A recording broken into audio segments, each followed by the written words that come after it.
Azərbaycan kinosuna gəldiyim ilk gündən deməli çox sənətkarlarla nəinki Salam Məlikim olub, eyni zamanda bunlarla durub oturmuşam.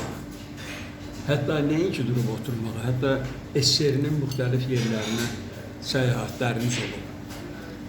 Şahmarın xüsusilə mən qeyd etmək istəyirəm.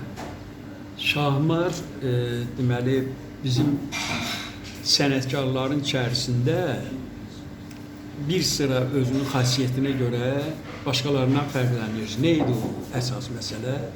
Yəni xasiyyətinə görə.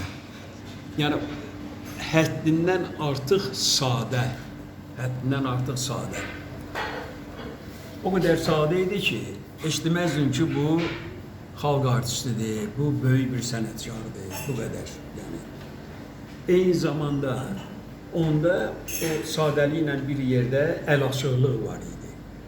Yəni elə sənətkarlarımız vardı ki, böyük sənətkarlardı. Amma simic idilər. Bir manat pul xərcləməyə əlləri gəlmirdi. Amma Şahmar elə bir adam idi ki, nəinki xərcləyirdi, hətta qəpiyinə qədər xərcləyirdi. Özü də belə böyük həvəslə xərcləyirdi. Yoldaşlığı da ki, əla idi. Çox gözəl. Bir dənə hadisəni danışacağım. Olmuş hadisədir bu. Deməli, Bakıda Küləklər Əsir filmi çəkmişdik. Bu filmi biz apardıq Moskvaya. Moskvada premyerasını elədik. Moskvada Bakı kinoteatrı var.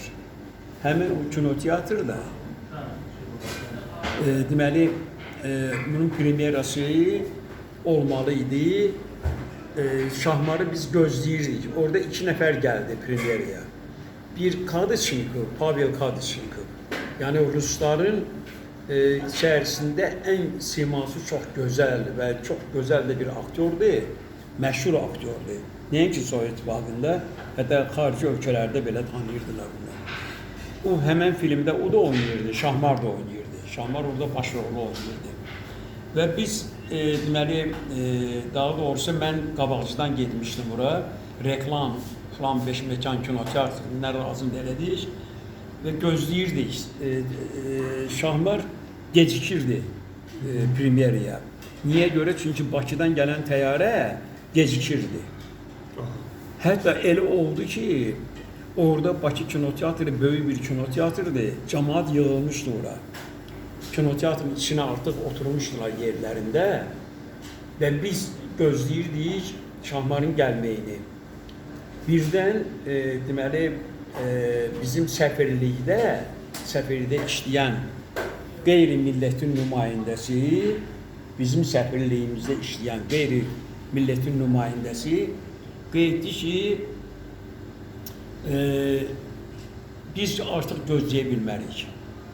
Şahmar ola bilər ki, tamam geciksin, amma zal adamla doludur. Bu yandan da Kadışnikov buradadır. Bizə əsas Kadışnikov lazımdır. Bu belə bir söz dedi. Bu sözü deyəndə bu söz tutdu məni şapalaq kimi. Dedim, elə şey yoxdur. Kadışnikov Rusiyanın, Sovet aktyorudur. Amma filmin baş rolunda oynayan Azərbaycanlı Şahmar Ələkbərovadır. Ona görə əgər Şahmar gecikirsə, biz gözləyəcəyik. Lazımdırsa, mən çıxım səhnədə bunu cəmaata müraciət edeyim. Hətta bu film haqqında danışım, Şahmar haqqında danışım və bu filmin yaranma tarixini danışım. Çünki ora mən tək getmişdim. Ora gəlməli idi Şahmar, bir də Kadışnikov. 2 nəfər mənimlə bir yerdə çıxmalıydılar. İş elə getirdi, gəldi ki, Şahmar gəldi, çıxdı. Zalda mən cəmaata müraciət elədim, qeyddim ki, təyyarə gecikir Bakıdan bura, amma yoldadır, gəlir. Gələn kimi onu biz tez çatdıracağıq sizə. Cəmaat oturdu, gözlədi və film başlandı. Əvvəla bunlar çıxdılar, ikisi də çıxdılar səhnəyə. danışdılar və filmi göstərdik. Göstərəndən sonra o da alqışladılar ki, hər ikisini, Qadısınıq vələ məşhur idi də. Onun bir filmi var idi, Sovet İttifaqında ən məşhur film idi. Deməli, kəşfiyyatçı rolunda oynayıb Sovet filmində. Podvig Razvedchka, kəşfiyyatçının illiyi. O çox popülər film idi. Ondan sonra Qadısnikov oldu ən sevimli bir aktyor Rusiyada. Rusiyada yox, Sovet İttifaqında. Şahmar ondan sonra, çıxandan sonra orada getdik, oturduq bir yerdə, hələ balaca çörək yemişdi, dedi ki, aydın mən yatıram. O yatan bir sutka yatdı. Yorğun olur. Yorğun, çox yorğun. Bakıdan gələndə də oturub bu deməli gecə yatmayıb. Sonra gələndən sonra da çox yol yorulmuşdu onu. Düz bir sutka yatdı Şahmar. Və sonra da bir yerdə gəldik Bakıya. Yəni demək istəyirəm ki, Şahmarla sonra biz deməli böyük bir delegasiya, bir 15 nəfər adam yığıldı və mən bunları apardım şeyə, Qərbi Sibirə, Fərman Salmanovun yanına. Hətta bizim kino komissiyasının sədri Azər Şərifov da bizi ilə, nazir bizi ilə iştirak edirdi. Şahmar orada da özünü göstərdi. Mədəniyyəti ilə, o rəftarı ilə, dinməzliyi ilə, danışmaqla heç arası yox idi. Sakit, elə oturur deyil və sakit də qulaq asırdı. Adəm, bu iki görüş neçənci illərdə olur? Birinci görüşdən və çox təəssüf ki, mənim bir daha yaşdaşım 80-ci illər ola bilər? Yox, bu filmlərlə bilmək olar da onu da. 70-lər ola bilər. Mənim kitabımda var onlar. Qeyd eləmişsiniz. Qeyd eləmişəm qırmızı kitabda. Başlayan kimi Qərbi Sibiri burada yazmışam mən. Yadımda deyil, qalmayıb, amma yadımda qalan Şahmar Ələkbəroğlu. Onun insanlığı, onun insanlığı, xasiyyəti, sakit təbiətli, ilahi, nətər insan idi bu? Bu, sən demə, aktyor ola, rejissor işini o qədər öyrənirmiş ki. Və ona görə o xəstələrindən sonra artıq filmlərə çəkilmirdi. Ancaq rejissorluq elədi, 2 film çəkdi. Qəzəlxanla Sahilsiz Gecə. Bu Sahilsiz Gecənin filmi çəkəndə çox riskli film idi. Həddindən artıq. Ona baxmayaraq, Şahmar onu çəkdi və bizi üçün yadigar qoydu. Adamlar başa düşmədilər və adamları qızışdıran adamlar var idi. Onlar bir günləri yığışdılar, gəldilər kinostudiyanın qapısına, qadınlar. Özü böyle bir parad idi. Gəlmişdilər ki, rejissoru çağırın bura, cavab versin ki, belə. Bilirsiniz, o adamlar qızışdırırlar. Onlar başa düşmədilər ki, Şahmar, bu Elçin müəllimin əsəri idi bu.